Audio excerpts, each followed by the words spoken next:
That's what he's He's really, still alive. that's what I know him from, or the, Yeah, well, that's what he's more well known for than I felt. His own imagery of that period, you know, too, is very personal and very. and you studied with Kuhn.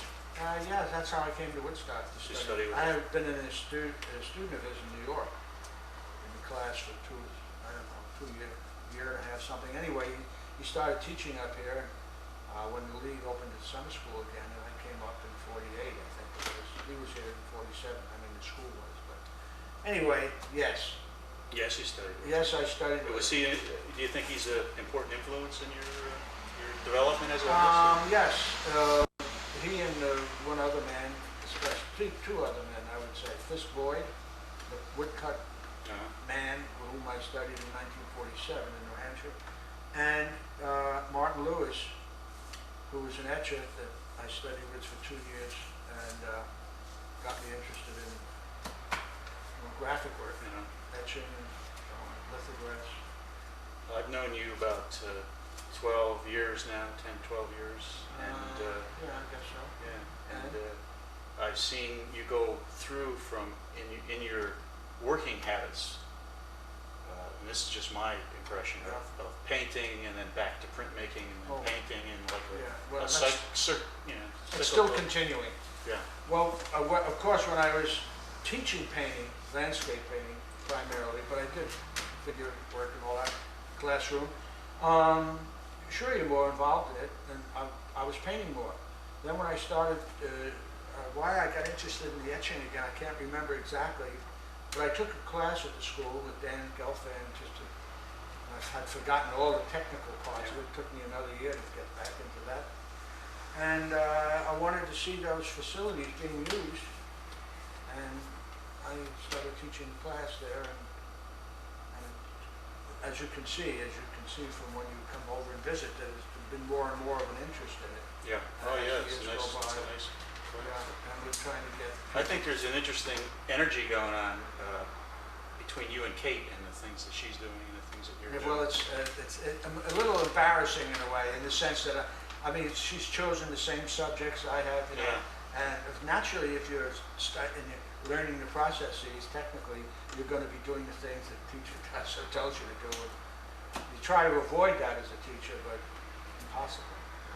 Yeah. So now that she's done her trees and what was the next thing? The trees around the school. Well, then she went to Arizona and did the desert. I had nothing to do with that, but she did a whole series of great things on there, and now she's doing. She did a bunch of very good watercolors. Yeah, beautiful. Did you see those things she did this winter? She showed them to me. Yeah. We're talking about Kate McLaughlin. Kate McLaughlin, who gives a class at the school in monotype, and also assists with the etching and so on. She's won. I think she's been included in some national exhibits since she's been working with you in printmaking. A lot of exhibits, and won a lot of prizes. Yeah. And sold a lot of her work. In fact, one just opened. I mean, the show that she's in with some other women, or some other artists, not just women. In Poughkeepsie. All women. No, there's one. Well, I don't have the said something announcement. about women on.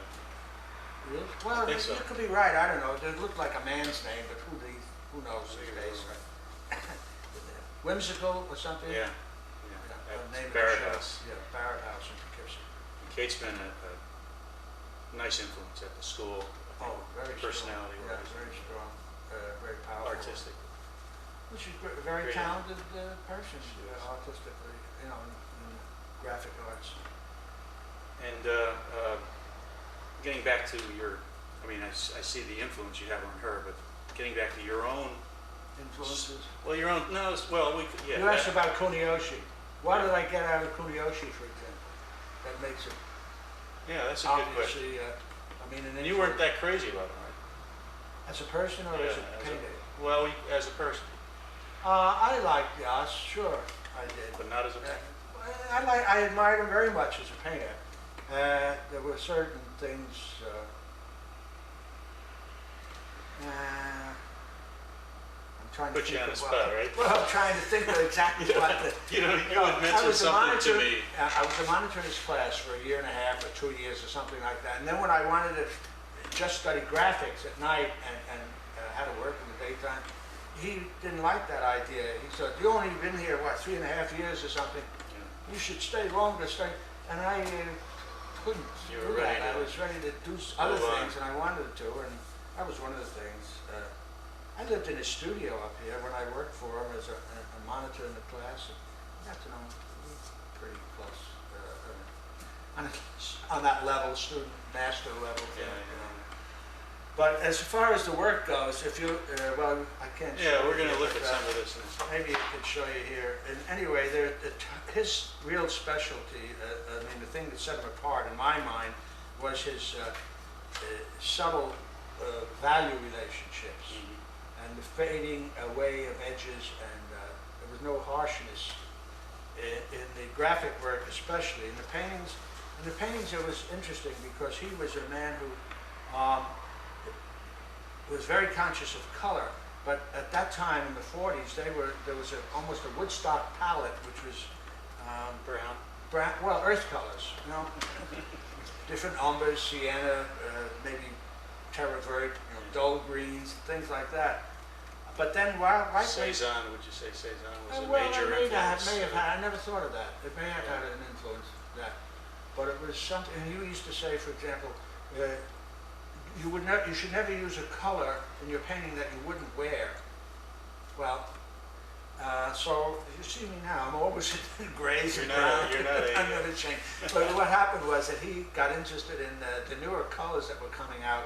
One of his friends, Raymond Shiva, I think, came out with these Ponsol colors. They were very bright. Shiva color, very bright and intense. Yeah. Even when they were transparent, they were very intense. Purples, reds, and oranges, greens.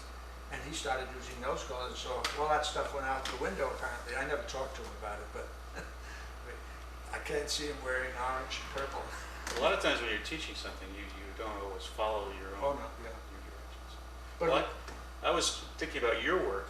yeah, My impressions of your work is that that the woodcuts were vastly influential Right. in your idea of I what, think if there was a single most strong influence, it would be the fact that I started doing woodcuts with Fisk Boyd and seeing things.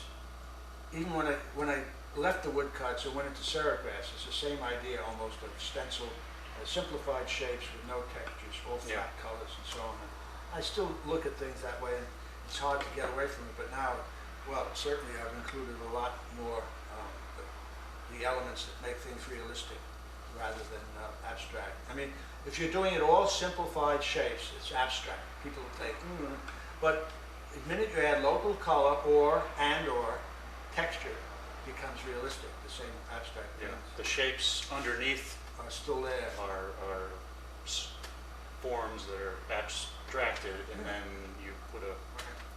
And I've seen many of your landscapes that certainly would be considered realist Oh yeah. in yeah. tone and intent, I guess you would say. You know, the funny thing is when you're doing it, I don't think about all these elements, whether it's abstract or realistic or anything. Yeah. When I started to teach landscape painting at the League in '64 or so, I prepared for it by going out and painting directly, which I never used to do. I used to always draw first, Yeah. and then make paint Design it first. Design it, yeah, lay it out. So when I started teaching this class, I would take people out, and I got involved in reproducing it as closely as I could to get the same feeling on the canvas as I got from looking at the subject. Your Meadow, visual stream, or whatever it was, yeah. And so they became so much realistic that people thought they were, when I would send them a print of a painting, it was a photograph of the subject. And I didn't care one way or the other, but eventually, I guess with age, my energy dissipated or something, but I can't sit down and paint a 3-foot by 4-foot painting anymore outdoors in 1 day or 2 days, or sometimes it took me 3 days, but it's beyond my capabilities now. Now I do small paintings. Is it your capabilities or your interest? I don't know which comes first, I don't really know. Large paintings are certainly more, Well, they take a lot of. but when you hang them up, you have a little painting, you have a big painting. Big painting is going to sock you in the eye a little bit, and you very easily pass by. So it's not, but that's all I do now outdoors is small paintings, 6 inch by 8 inch. I don't paint anything larger than that. And you paint outdoors a lot on your many trips, right? Well, on the trips, which are very important to me, yeah, it's about the only time I do paint outdoors anymore. But then, now, recently, we had, last September, we went to Ireland, and filled up a book of sketches, and now, in the last month or two, I've been working from those sketches, which I'll show you later in the studio. And you started, you have this relationship with Europe, and you started, I assume, when you went to Italy on a fellowship, or McDowell? McDowell scholarship was to travel in Italy in Europe for a year, but one condition was you had to go to France. So I went to France and I stayed there 8 days. And then I went to Italy because I felt I would like to go there, and I did. And I was studying Italian, speaking easier than French for me. So on. You speak Italian? I have a few phrases, you know. Do you speak a foreign language? I You can understand get by. Italian. I have a very close friend in Florence, and he writes to me in Italian with a very fancy handwriting.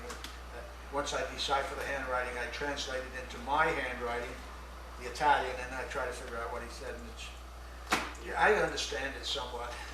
You've made friends every place you've gone, pretty much. Well, haven't you? no, it's, the real formative thing was in Florence, Yeah.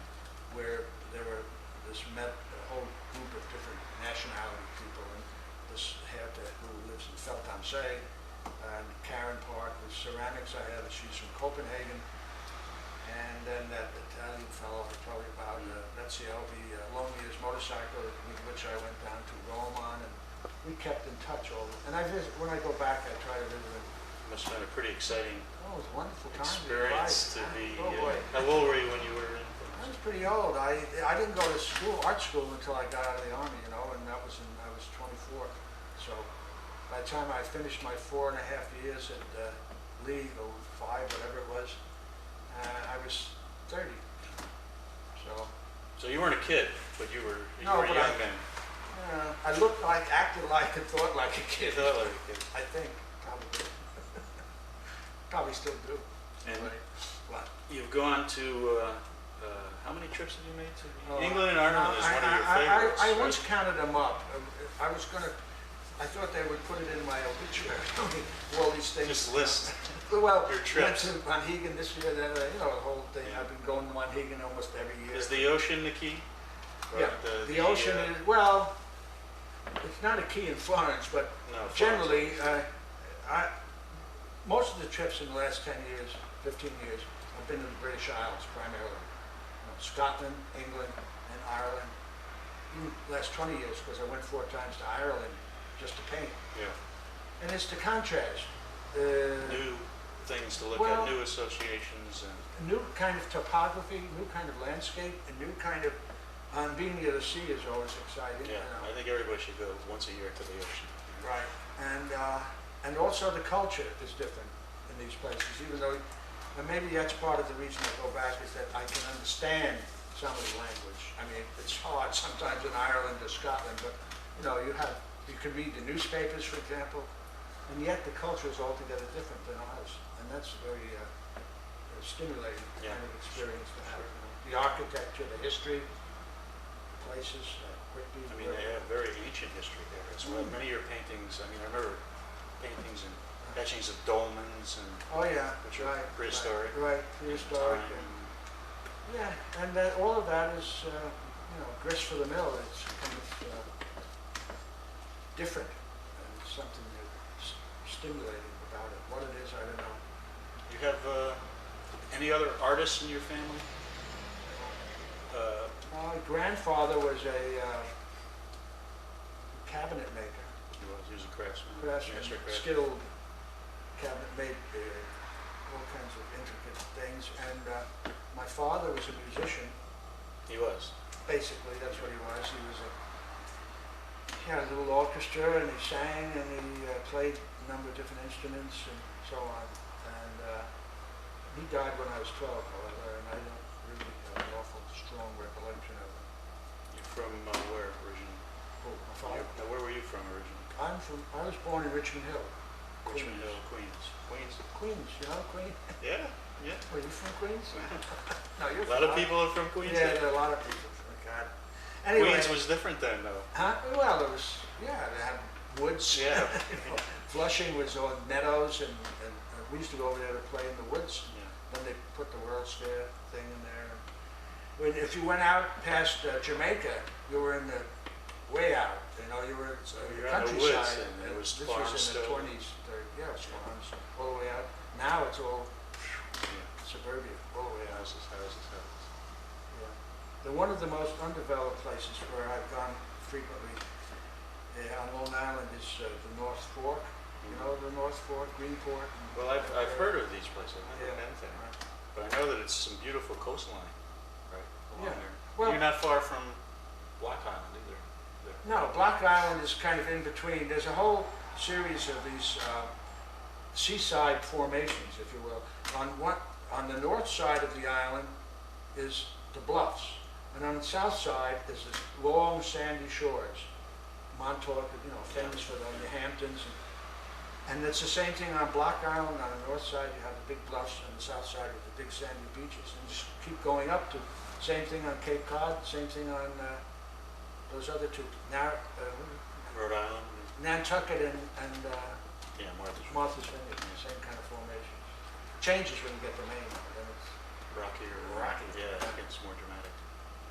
So, Yeah. you know, I was thinking about going back a little bit to your paintings, and we were talking about how some of you're painting outdoors, and some of them are very naturalistic or realistic. I mean, the terminology is hard, but I also remember many of your paintings of the shorelines of maybe of Scotland or Ireland. They're very designed and formal. I would call it. well, if you think about the seragraphs, Yeah. really very, very simplified. The shapes, the main shapes are there in the colors, but that's about it, or most of them. And when you go into that, is it a feeling that makes you? I mean, you deny many times that you're doing this on purpose. That kind of, you know what I mean? You mean, oh, today I'm going to do this or something? Well, you said you didn't go out to do realist work, and you didn't. No, I didn't. And when you're doing Oh, I see what you mean. For so long, I was 20 years doing serigraphs, which was a kind of an extension of the woodcut thing, Yeah. shape thing. So my way of thinking was formed more by that experience than by any painting experience, I think.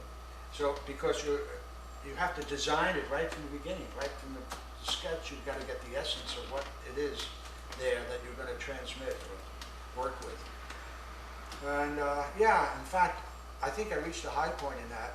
Maybe we can show it, maybe. In Scotland, where the mountains were in October, in the highlands where we were, orange and gray. The colors were very unusual, I mean, from my experience. And as I made the drawings, sketches, I just write gray, orange. And when I came back to make the prints, I guess there was a kind of filtration process or purification, something. So you didn't get distracted by all of the textures and whatnot. Just put down those colors and those shapes, and they are very, I mean, there's one that's just totally, unless you know, well, even if you know, because I titled it with the Scottish name, which is kind of incomprehensible to English anyway. get But- the Celtic. Yeah, well, I'm trying to think of what name, no, it's in the other room. Well, you know, I guess I'm getting around to when you talk about modernism many times. I feel I've you're used that phrase, yes.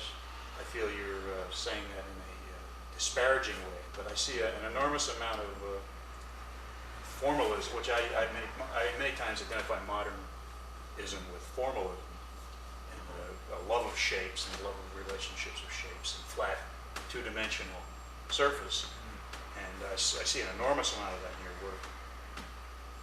So maybe I'm So misunderstanding. what's your question? Well, are am I you anti-modernist yeah, or something? I guess that's one You know, word. it's all semantics as far as, I mean, what it means to one, you, to me, it's all maybe a little different. Maybe it's all the same. I really don't know. When I say something that sounds negative about modernism, referring to the early Woodstock artists who were traditional, academic, impressionists, and then the modernists who were more abstract and more influenced by current trends in Europe. French or... French art, yeah, Frenchified. uh, I don't know if, I see your point, absolutely. I mean, I'm more modernist than, Well, you certainly... but not all the time. No, not all the time. And, Not all the time. You give yourself the freedom not to be totally... I give myself the freedom to be inconsistent. Yeah, Right? nicely I put. mean, I can't, I keep, all these things that are in this book, there's such a range, from these, really, what is that? Is that old-fashioned, or is that, what is that, And all of these Well, there's a things- flatness in them. There's a flatness. That's in it. modern, Yeah, I well, would say. we're talking about that. These hillside studies, these etchings made from the sketches on the hillside that are in this book. Am I anti-modernist? Is that the question I'm trying to remember? Well, that was the question, yeah. No. In your own The answer mind. is no. No, you're I'm not. not. What I am anti is, Tom, I better not get started on this. But What's this, the one that- painter's new clothes, the emperor's new clothes, Yeah, Tom Wolfe, is yeah. that what you're referring to? more or less, yeah. That a lot's been done that's It's farce, a lot Without- of farce. without value and, Yeah. Well, you think of the exhibitions one sees and what gets the prize. I mean, I haven't seen the exhibition. I'm told the first prize went to a pole with a lot of sneakers tied onto it at the current show in Is the that Art right? Association. A pole with a bunch of sneakers. I know what? And it makes a statement, but to me, all of that kind of stuff has no validity at all. I have no interest in it. Yeah. Absolutely none. And all these stuffed goats and with rubber tires around them, all that stuff that It's real conceptual Yeah. stuff on that. it may have a validity, but not for me. Yeah. Boils down. All right, that's what I was getting at. Yeah, I well, think. you're right, I think. I think that's what you're getting at. But you don't call that, you don't equate that with, No, I think Cézanne. No, I think it's Cézanne's interest in two-dimensional shapes and design, basically, as the great modern influence. And well, I mean, we can't isolate Cézanne as it too. I mean, certainly Picasso. And Yeah. In fact, Braque, I was a great admirer, still am, of George Braque. Me too. Were above and beyond Picasso's too. Before I felt it pushed it a little too far. I mean, some of those old man things he did. I won't go into it, but to me, Braque was a much purer painter, a finer artist. more severe and more Disciplined and Yeah. not so self-indulgent and, Picasso was like a volcano, I think. yeah, just all over the place. He's good, no question of that, but So we're going to take a look at your exhibit, but I was thinking as we're sitting here, you're sitting on Route 212, and you've probably seen a lot of changes. one right across the street, Yeah, the playhouse. the old playhouse burned down, yeah. And I'm told that you used to live in tents not too far down the road, right? Between here and the Art Students League? When Yeah, you- well, it's in the, oh no, that's not in that one. Yeah, right by the, where there's a Well, pond. it is in the Art Students League video. Yeah, There's some that's pictures right. of that. But where there's a pond now, that used to be a swamp full of wild animals, Mosquitoes? Well, yeah, but above the swamp was a sand dunes where they took sand out for building Yeah. purposes,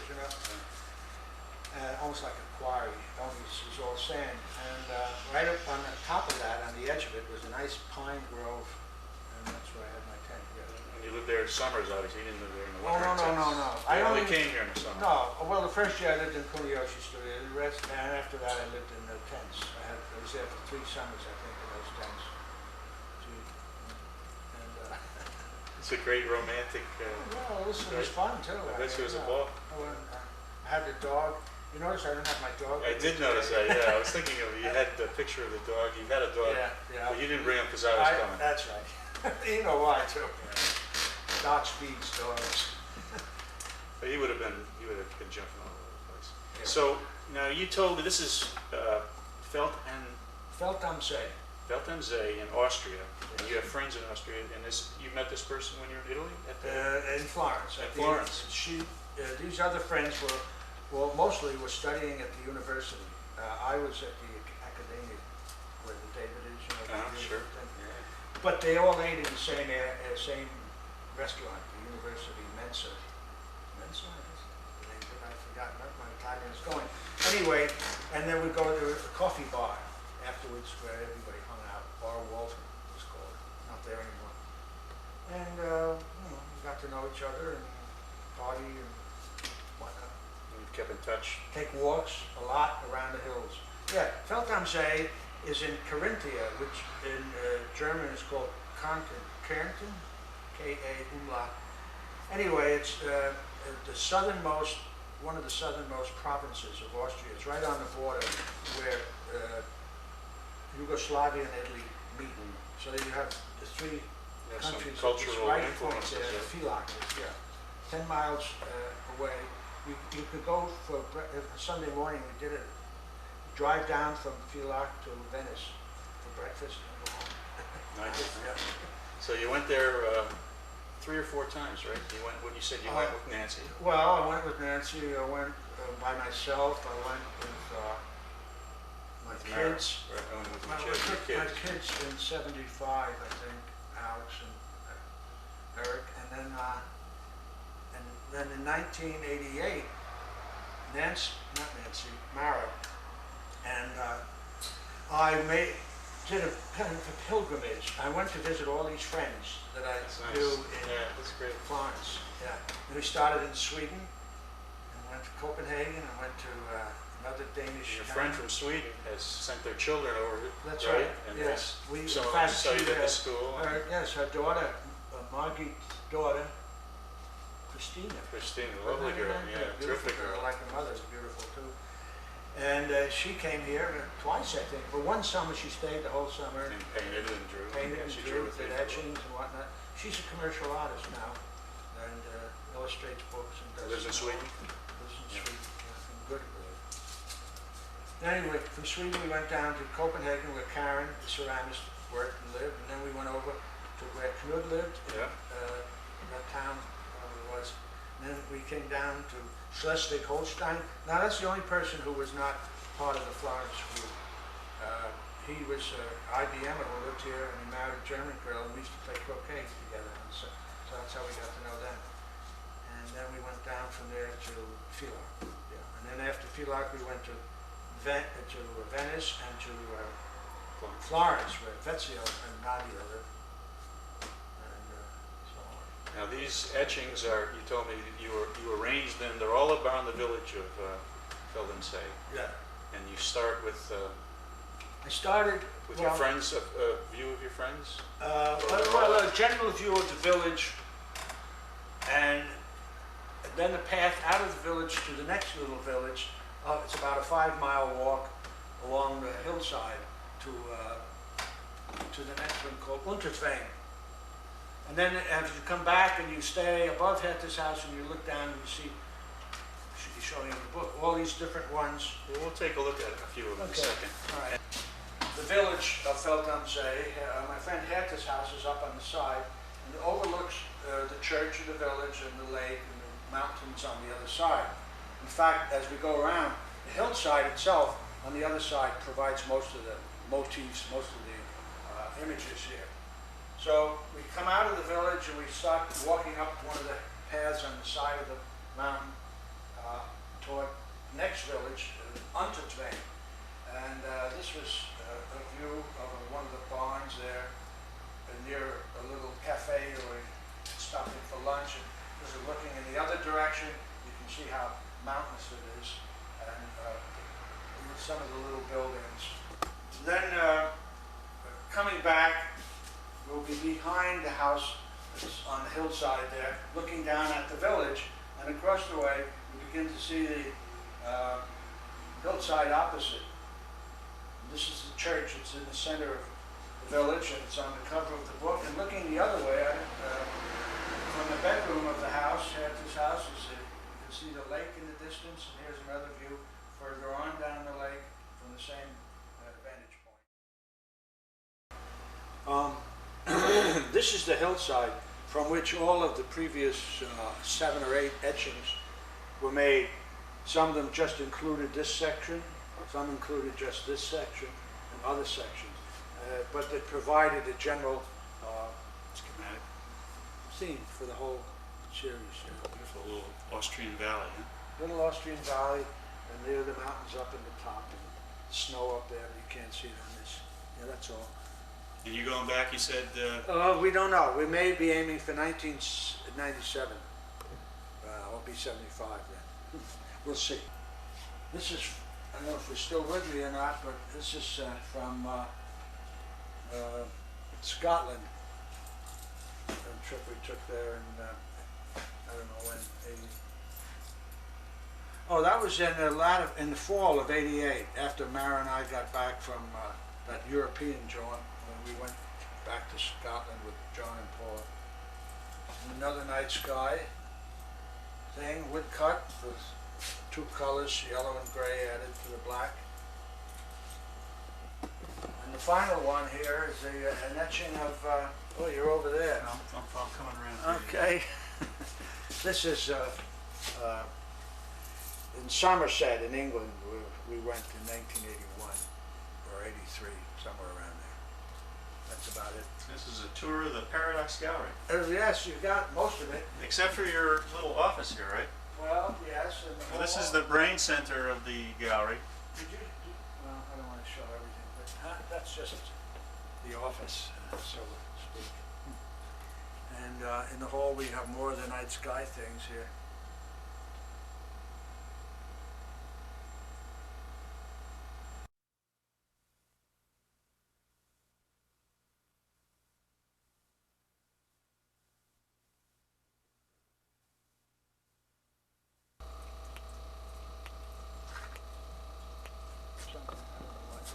Now, the studio you built with your own hands. Was nothing here when you started?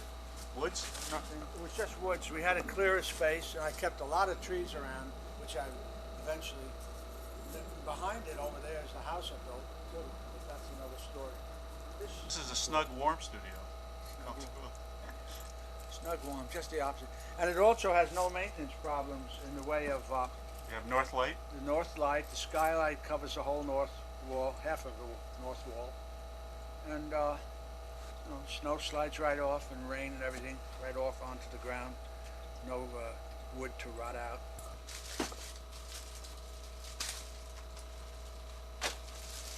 That's it. And the new thing in here is this etching press. I got about 10 years ago, 8 years ago.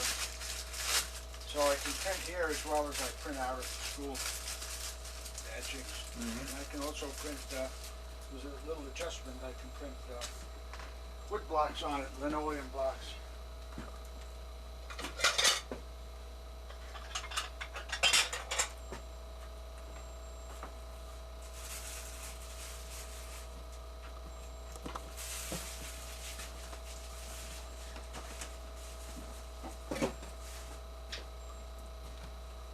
All that stuff that's on the card table there is assembling photos and things for the night sky catalog. What I hope to do still this year.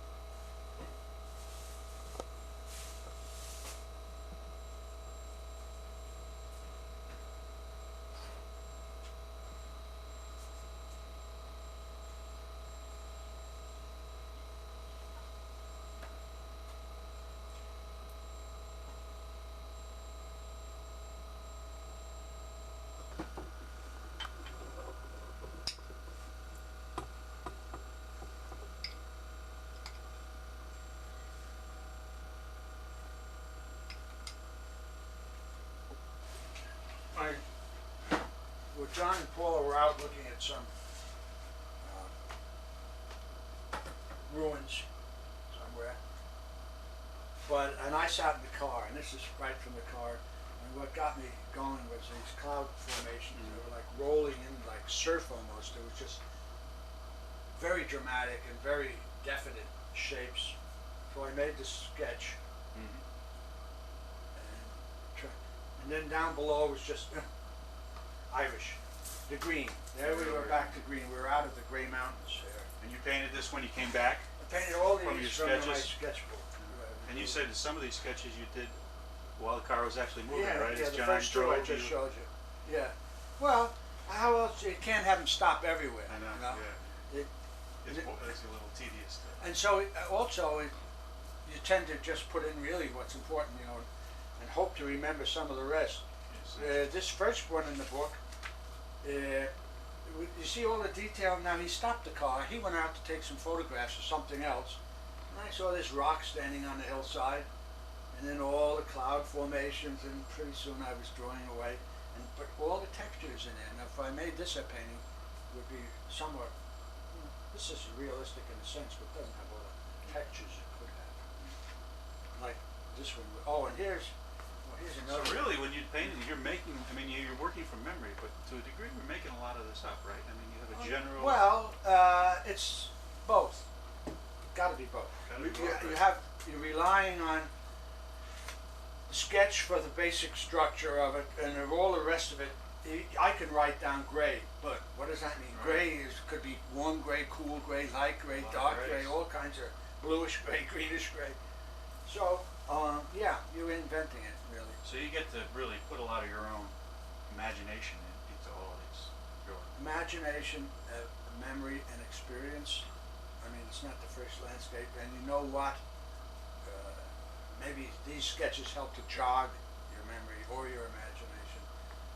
And there is a lot of the thing about the imagination in things like this, because you have to decide, you know, what this brown is different from that brown. Sure. You know, but it doesn't say which brown is which in the sketch. So there's really emotions and moods in these. Well, I feel it very strongly when I'm painting these things that I'm at that place, you know, and I'm trying to, what was it that got me so interested? I think, to me, it comes across anyway in some of these Do things. you find that the sky is the big, Yes, right here. yeah, Oh, yeah. in a lot of your work? In a lot- too, right? well, more so we now. have, you're Yeah. telling me about your Well, night sky series. Yeah, but you know, that night sky, these two, and that one way over there, that's a drawing like, Yeah. that was the first winter I was up here, that They've 1954. been hanging up there ever They're since? hanging in other studios, and they're up in the racks. But now that I'm working on the night sky Oh, I book, I got them out, and I'm going to do that one It's next. very beautiful. And, well, these two are Both of when them. I was doing Saragraphs. They're This both one's the more same dramatic. subject. Yeah, but I got to finally prefer this one. That the contrast in there. I don't know. But these never became anything. I just put them up to remind me that I've been interested in night skies for a long time, not just recently. And you're gonna publish a book, I think. Well, I hope so. If I can get it together. What was I? Oh yeah, here's another. Now you can see what happens sometimes with this. Take this down, and I hope this will just stand anywhere. You see this? You see all this green paint on it. So this is here where I'm painting. You get a little splatter. But this was a particularly difficult one to recollect, because in my recollection, these black lines were white lines on the mountain. And when I tried to put the white lines in, artificially, right. it didn't feel right. So I kind of subdued the whole thing. I do remember making a note that all this is very dull. I have written here dull, dull gray. And the green is very bright. So that's more or less the essence of it. And the fact that the mountains are really kind of very rugged, not like the ones we have around here at all. Pointy things. Maybe Do you start something like this and just paint it, or do you draw it in. come back to it, or These are all done over a period of time. you not sit one and set. think about them? And Yeah, and I hang them up to dry, so to speak, but near the wood stove.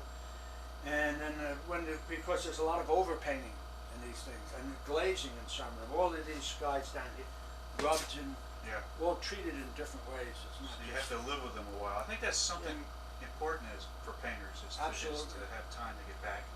absolutely. And you know, your perceptions change too. And when you're right in the middle of doing something, you're so involved in it that you may overlook other little things that somebody else come along. And then you come, That sticks out and you don't notice it because you're so... how did that, Yeah. what is that funny shape or something like that? Let's see, I wanted to do the one of the little barn. Is this it? Nope. We were in the first area we were in is called on the same from the same farm, but looking in another direction, Polygoran. But you can see they still have the sheep. What? Oh, that's Oh, beautiful. here comes. Oh my God! Oh my God! We have company? It's Eric and his son, but they brought that dog. Maybe to play with William, and he's not. I know he came to pick up the edding machine. This is, you see this sheep fence going up the hill? Yeah. But all of this is peat, cut. Now, is Pete, is that from the animal? No, it's compacted vegetation. Trees, bushes, everything under the sun. Excuse me, I just want to It's okay. so much going on. It's okay. Let's swing this around and Oh my say, God. say hi to Eric Angelo. Yeah, yeah. Oh, we're yeah, on go- tape? Yeah, you're Well, right. hello there, everybody. Well, this is Eric. Me Is too. Is this on? Hi. This is Eric. This is Very good, Christian, Jeff. Eric's son. Hi, Christian. Here comes Ian, Eric's other son. Is Willie here? Huh? Willie's not here. Oh, okay. Oh, So you can. Hi, Ian. You coming in? What was I talking Skies. about? Skies. Seem Skies. to have a lot of interest. Well, as a matter of fact, I got more and more interested in the skies as I run through these things. What's the thing that's actually in motion in nature, right? Rather than Right. the Yeah. and you can That's true. put some.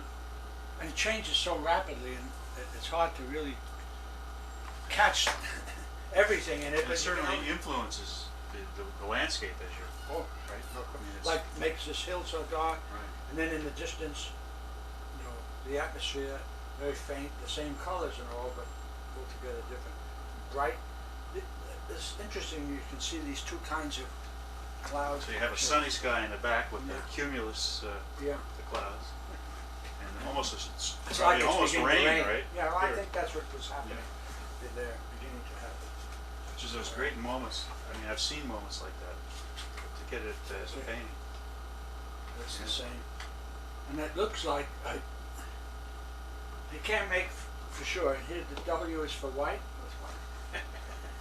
And all the clouds are even more bumbly-like in the sketch, but you put it on there, it looks so fake. So anyway, let's just put this one up because this was the most difficult one to remember. Why I thought it was so important to make a sketch of it. Because there was this foreground that was so different. It was just a rich brown, reddish brown foreground. So this was painted this year, right, Bob? Just So a week or two ago. ago, right? A week or two ago. This is your most recent. Well, Now, I had been talking to you. I had said that I thought you were doing mainly etchings. You said, "No, I'm painting," and I Yeah. hadn't seen any. And these are these are your most recent work. most recent things, and they're all, as you can see, small scale. Although I started that, I made the drawing for it and all, and it's from that little watercolor. That's going to be a big one. That's going to be Which 50. is a large drawing. Yeah, that's a Mohegan thing, which I never. Now, these were all our own, right? And which trip? Everything. This Was is this the a last specific? one. To Mayo and Donegal. And It looks like a forbidding landscape, huh? That they. it is. And it's not Almost. well inhabited. I No. wouldn't think you could support a lot of people. I mean, Yeah, and this thing, there's sheep. There's some sheep. well, sheep is the only thing there is, practically. And the vacation cottages on the lower lands, on the parts closer to the water, closer to the lakes, and so on. But up above, like vast expanses of nothing except maybe some brown peat bogs and maybe some sheep growing. Now, you got. We didn't mention this, but you got the Krasner Award this year, right? Pollard Krasner, yeah, that helped too. Was that enabled you to take this trip, actually, right? Well,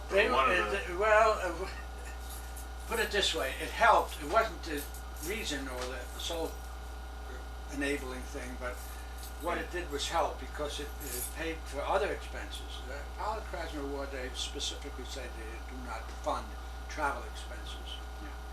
So I couldn't use any of that money for this. But luckily, that money did help me pay my other expenses, and part of it was to help me keep the gallery open so I could sell my stuff and other things. And what I was lucky this year in the gallery operation. The gallery is And did paid well for this year. the best it ever did. Wow. Yeah, Because it was- last year I remember speaking with you, you were thinking of Closing it, absolutely.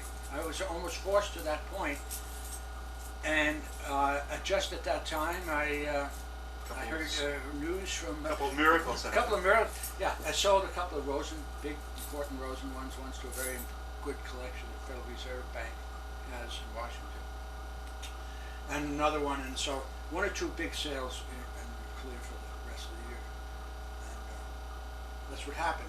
So that I was able to use the money from the sales to finance the trip to Ireland.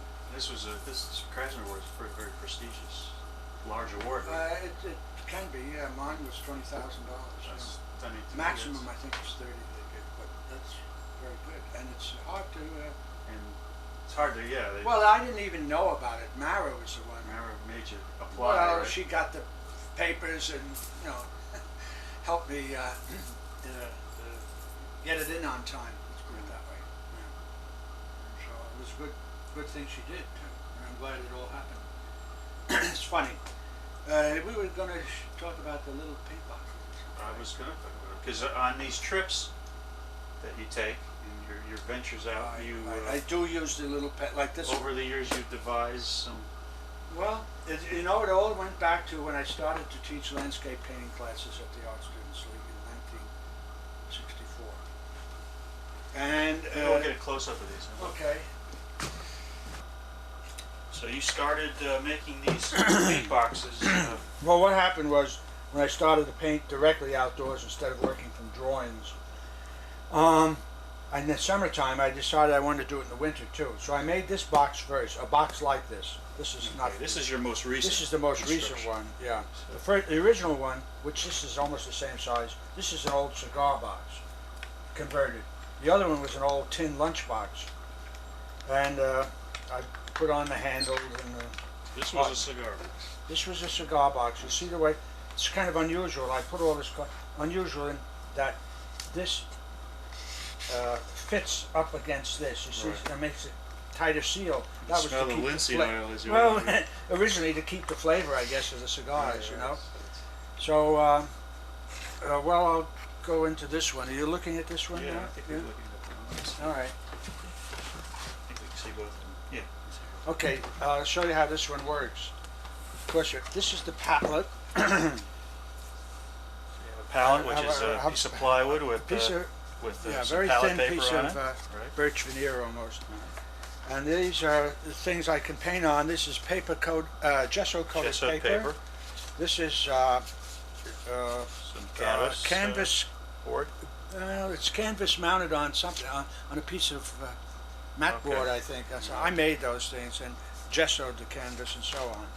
Then there's rags, lots of rags. Which you need if you're a painter. I need all the time rags. And then there's the turpentine and the varnish. Okay, use turpentine and Damar varnish. Damar varnish. This is the tea. No linseed oil. No linseed oil. There's enough oil in the paints Uh-huh. to make a binder. And this is the varnish. And these are the paints in the matchbox to loosen the caps. Yes, yes. Now I'll show you how this goes together. See, I make these little things. These are braces that hold the thing in. Is that right? I'm not sure if you want to see. So this is the other part of your personality, right? Because there's an engineer in you, isn't there? Well, I like to solve problems, and I do build things. That's right. Mm-hmm. Now, I guess it goes this way. Yeah, this is a, believe it or not, a product of many refinements. This little thing. It looks well thought. It has everything in it has a purpose. This is bend is to keep it. This looks like hanger, right? A hanger That's from been an bent. old coat hanger. Yeah. But you have two bends in that one. Well, yeah. right? Well, that I'll show you why. Because this one, and when you're painting, you're putting pressure on. Where the heck Looks like the hole is below. Thanks. Yeah. Yeah. When you're painting, I'll show you how it works. There's one on each side. So it doesn't slide out again. What's the matter here? Here it is. Yeah, so that's exactly right. The hook on the end. So because you when you put this thing in, now this is the brush holder, and down here It's is, like a pencil box or a... oh, I forgot about this. Yeah, it's Your like brushes? brushes. This is another thing I made. I'll get into that. Okay, we'll look at that. And these are all the palette cups and so on. So this acts as your easel as well as carrying the paints, right? You're Yeah. sitting on a rock or a seat and you have this on your lap, right? That's right, and here's how it fits together. These things are grooved to fit into the edge here, yeah. So and that's a that locks into place, you see? Very solid. You put I have two of these, one for the varnish and one for the turpentine. Oh, one for the medium. That goes on there. And now we have the palette. All the paint is in here, but I have to squeeze out, and I usually put it on the palette. I think right? you told me you only use 4 colors when you're painting. Yeah. On You'll see them right now, maybe. Get the, this you can get that open. Oh, where? That's another thing I forgot. Wait a minute. Here. How to get this, because this is a palette in here. Which is another cigar. Well, that's a cigar. Oh, your palette is inside. Yeah, I make a little holder, and I had to make a little hook because it fits so tight that I haven't had this out since we were in Ireland, so it may be a little tight. Oh boy, It's a lot tight. very tight. I'll try it again. There we There go. it comes. Ah, look at that. That's great. See, red, blue, 2 blues, and a yellow and white. That's the palette. Oh, a little yellow ochre in there, as well as a cadmium yellow. Okay. Now this fits onto the edge of this. You have these little clips, Sure. and so on.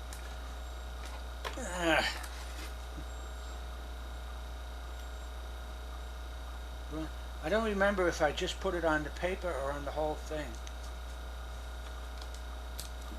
What a demonstration. Very good. Anyway, it goes like that. It fits on, clamps on. Put this turpin there, and then you take the palette's out, squeeze the paint in. And the reason I do this is because if you're painting 2 days in a row or 3 days or something, and you don't want to waste all that paint, and it stays fresh. Stays when fresh it's in in this your airtight very thingamajig. So there's a lot of thought in this. right? Works out. And then, I didn't put the paint on. Then we take one of the painting surfaces. You have it plasticized. I have it all taped Yeah, up. yeah. Well, I'll take this other one. It'll do.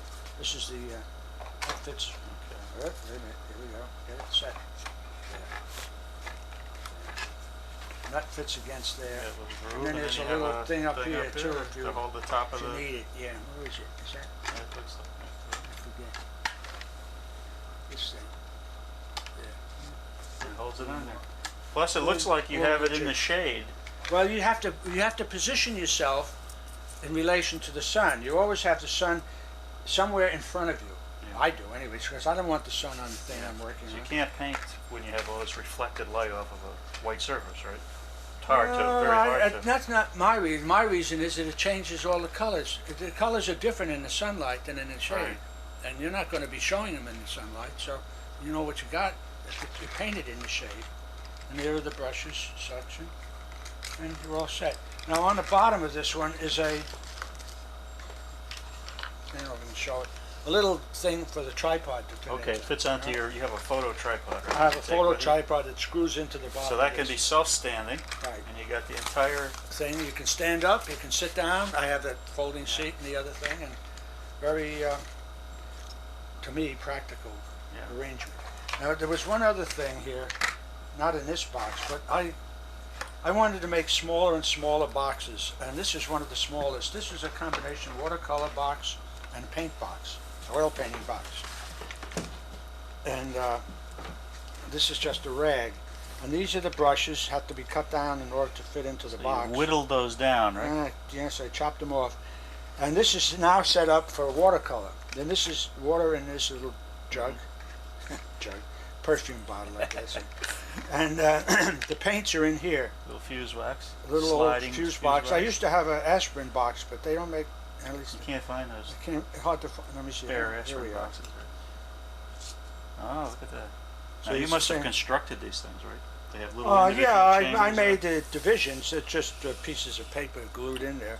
and then you pour some paint in. Yeah, and then I put the paint, the red, the yellow, blue. I have in here also burnt umber and burnt sienna, I guess, too, and 2 blues. And that's that. And then these are the, for oil, really. Oh, you can put water in too. Sure, you squirt this in, and you have it.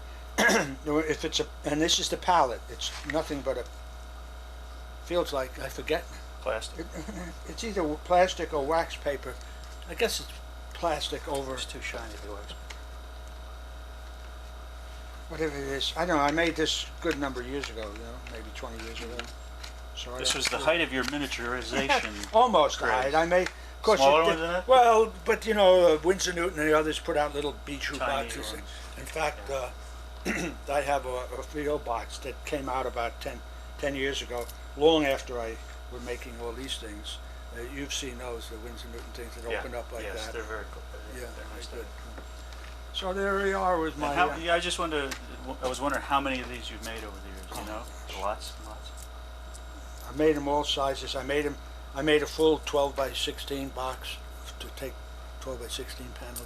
I made an 8 by 10 box to say, this is a 6 by 8 box, which is the one I use the most. Yeah. And I'm still using that size. The 4 colors, why have you two Well, blues, a red? No. You don't need any of the others, really. I mean, occasionally you'll need a brilliant sap green for glazing or something, but you can approximate that by using a phthalo blue and yellow ochre mixed. That makes like a sap green. Or those bright yellow greens that you get in the springtime, in the grass sometimes. But you can even approximate that. You use cadmium red? That is cadmium red, but normally I use alizarin. Alizarin crimson, which is Alizarin colder crimson. red.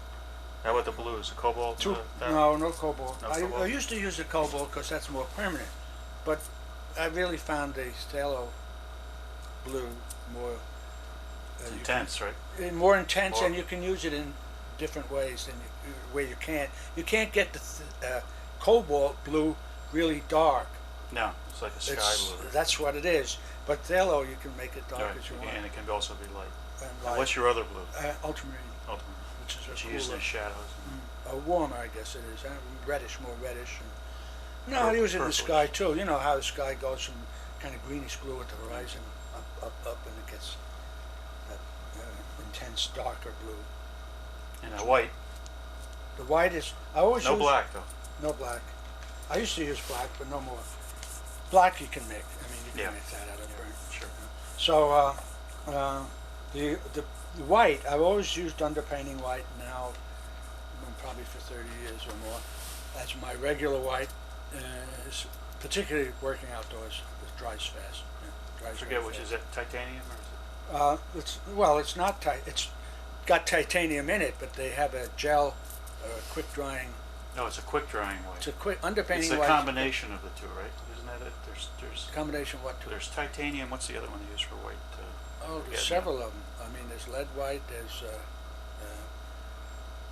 I forget too. Yeah, I forget too. So we would It's in skip the over books. You can look it up in the books. But the titanium is the most widely used white, I think, even in its straight form, not in its underpainting form. And it dries fast, and it's non-yellowing, and Right. so on. Kremnitz white, that's a lead white, though, I think. I forget all the names. So there you are with my little boxes. Now I'm Very putting them nice. all together. Very nice. I didn't show you how this, but you can imagine, this has a brace. It's got its own brace. It has a little brace that fits in, and a little something that holds the, I forget where they are, that holds the things in if you want to hold it up like that and paint instead of flat painting. I don't mind the flat in the watercolor, I Mhm. just have to go along with that. I don't see any more of those little pieces. Forgot where they are anyway. This size, as I indicated, this was for the car. This was my car box. Put it on a seat next to me. And also I have it on a tripod everywhere. But this one was for when I didn't have a car, when I was walking and hiking. And you were carrying it. And I put it in my jacket pocket. I'm more fun with these things.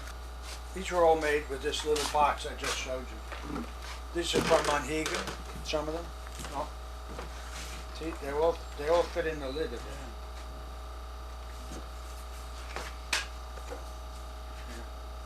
Oh, there's a whole bunch of them. And I was in my Pointless things. pointless stage at that point, right?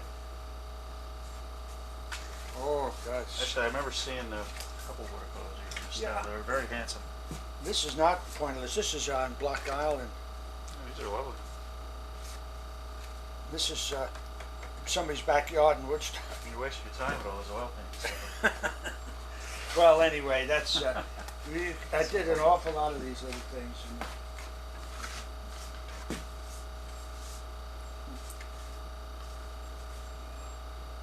Now look, this is a very impressionist one. Would you say? I mean, almost Chinese. Yeah, it This looks is just Chinese. surf and foam and Right. whatnot. Does it work? Looking Okay. into the.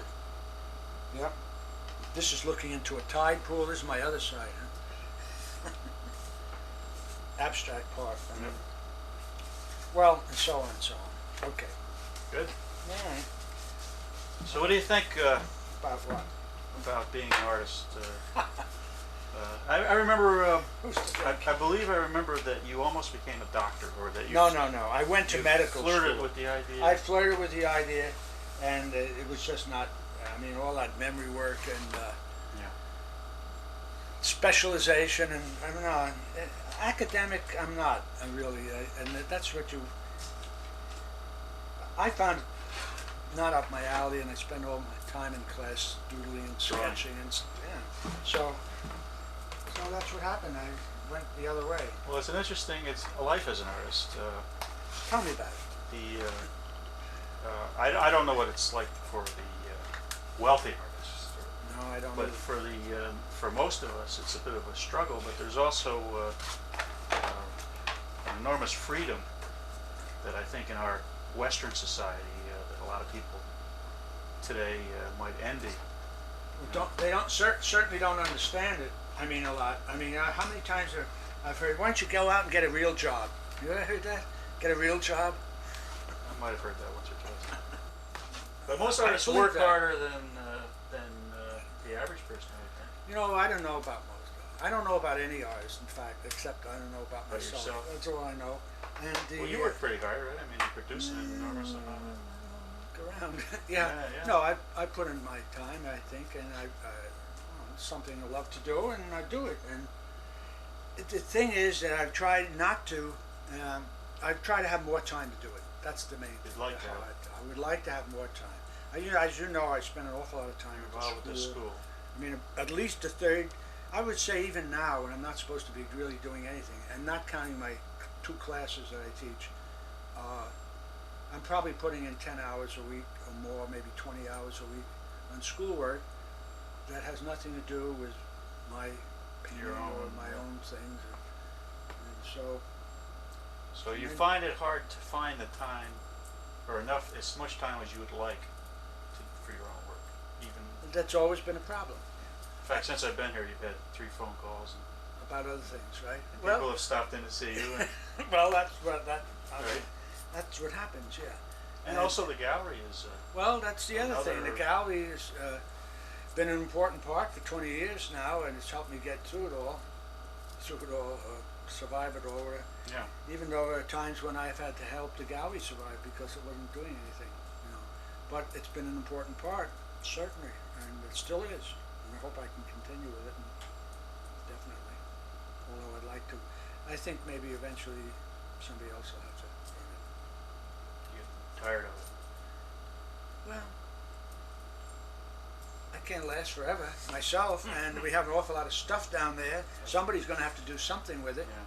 whether it's You've going to be. collected a lot of things over there, Yeah. Paintings and artwork. That's Right. valuable collection, actually. Well, Right. I don't know how. It's valuable to me because I got it all because I like the People, stuff. the art. People, the art.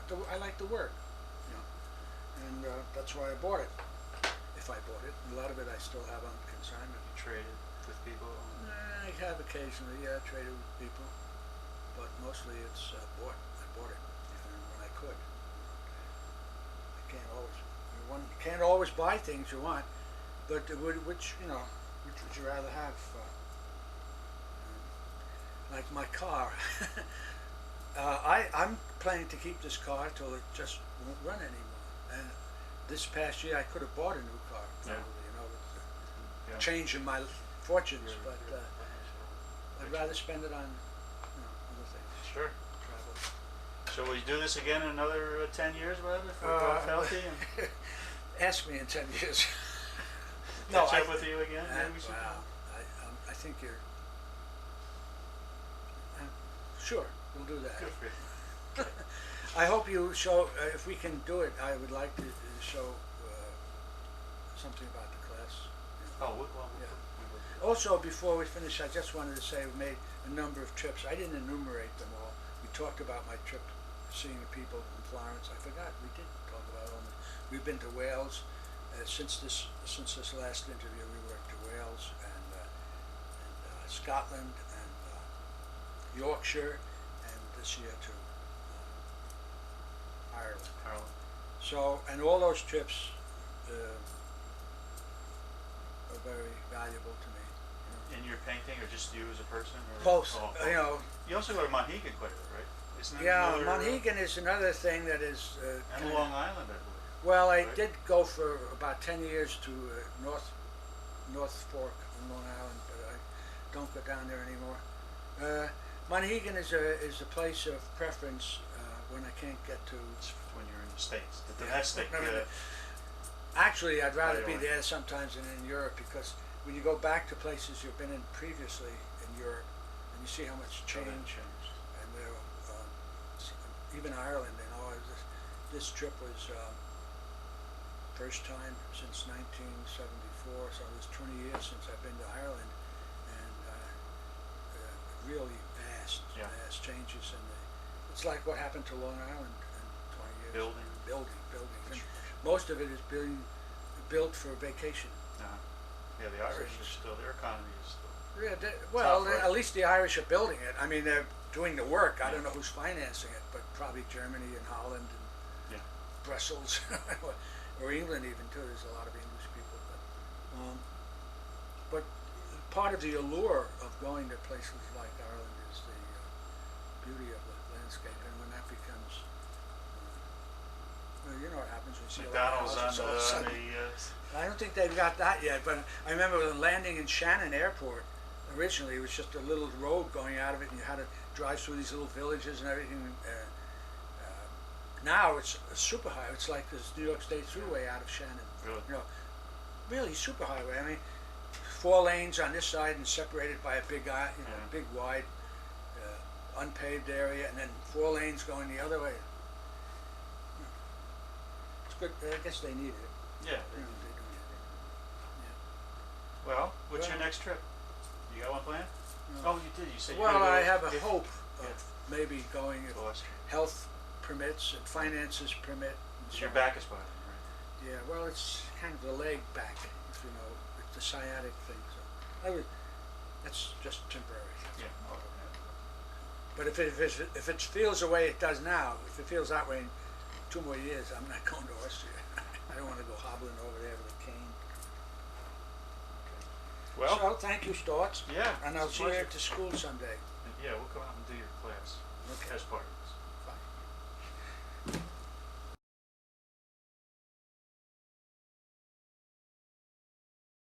You have your boots here. My what? Your boots. If you want to look through Yes, it. Remember I what, was the telling plug? you about You wanna wear different it? people's apartments And in I'd New also York? like a flashlight. I don't know if you, that interests you.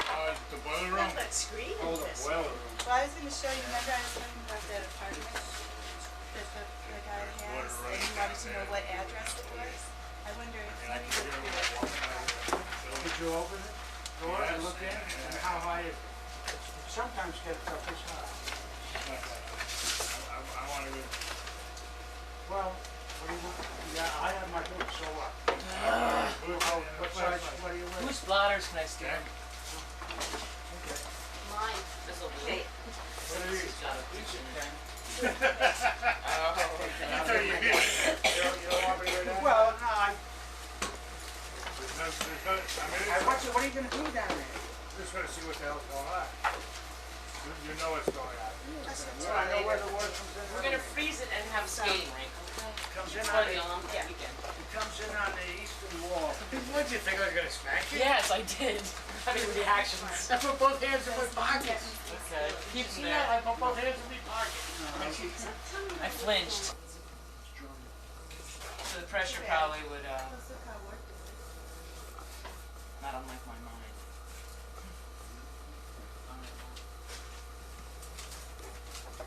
This